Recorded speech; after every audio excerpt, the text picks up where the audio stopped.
एक शाम प्राची टीवी पर सीरियल देख रही होती है, तभी उसकी सास वहां आती है। अरे सीरियल में तो ऐसे मग्न है जैसे आज रात का खाना पड़ोसी आकर बनाएंगे। मुझे पता ही नहीं था आपने अपनी बेटी की शादी पड़ोस में भी की हुई है। हैं? मतलब? मतलब इस घर में सारा काम बहू ही करती है, आप तो सिर्फ खर्राटे मारती हैं। अच्छा जी, फिलहाल तो तुम आराम फरमा रही हो, चलो जाओ, ये मेरे टीवी देखने का समय है। हाँ, इसीलिए मुझे भगाया जा रहा है। सॉरी, अब तो बिल्कुल नहीं जाऊंगी। प्राची की इस बात पर दोनों सास बहू के बीच टीवी रिमोट के पीछे बच्चों जैसे छीना झपटी शुरू हो जाती है, जिसके बीच श्लोक भी काम से घर वापस आ जाता है। हाँ, आज मेरी चूहे बिल्ली की जोड़ी किस बात पर झगड़ रही है? अरे तेरे बीवी मुझे टीवी ही नहीं देखने दे रही। अरे तुम्हारी मम्मी मुझे खाना बनाने के लिए फोर्स कर रही है। अरे वाह, ऐसे बेतुके रीजन पर तो बच्चे भी झगड़ा नहीं करते। अरे मुझे कुछ मत बोल, सब इसने ही शुरू किया है। हाँ हाँ, जैसे आप तो बहुत दूध की धूली है ना। अरे बस दोनों चुप।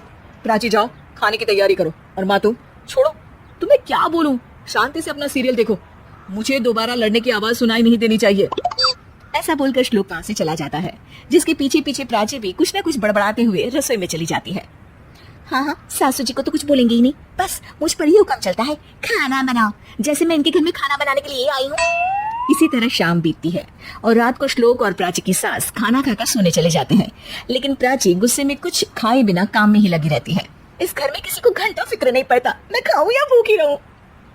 प्राची कुछ देर के लिए रसोई से बाहर जाती है और जैसे ही वापस आती है तो वहां दूध का भरा ग्लास देखकर हैरान रह जाती है। फिक्र पूरी है, बस दिखाना नहीं है। प्राची दूध पीकर सोने चली जाती है और अगली सुबह एक बार फिर सास बहू का कार्टून नेटवर्क स्टार्ट हो जाता है। ये तुमने ही किया है। अरे अजीब जबरदस्ती है, मैं बोल रही हूँ मैंने कुछ नहीं किया। दोनों ने मिलकर पूरे घर को पागल खाना बनाया हुआ है। यहाँ कोई नॉर्मल इंसान तो रह ही नहीं सकता, इसीलिए अब पड़ोसी क्या रिश्तेदार भी घर आने से कतराते हैं।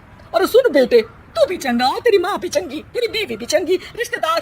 हाँ जी, आपको नहीं पता क्या, गंगाधर ही शक्तिमान है, रिश्तेदार ही। हाँ हाँ, बस समझ गया। कभी जानवरों जैसे लड़ेंगी तो कभी जुगलबंदी करेंगी। भाई मैं आप दोनों के बीच में नहीं फंसना चाहता।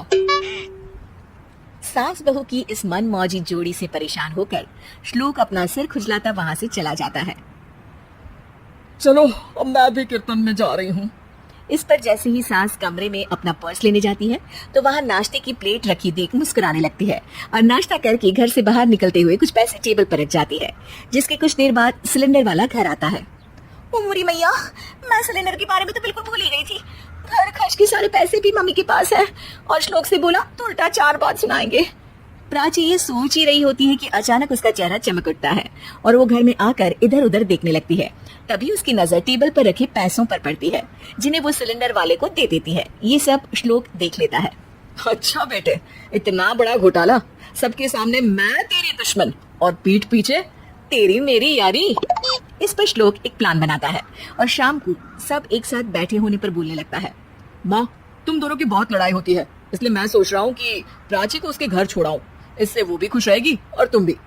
अचानक श्लोक की ये बात सुनकर सास बहू शौक से उसकी तरफ देखती है। अरे ऐसे कैसे घर छोड़ाओगे, मुझे कहीं नहीं जाना। अरे तुमने बोला नहीं पर मैंने सुन लिया, तुम्हें मम्मी के साथ रहना अच्छा नहीं लगता, मुझे पता है।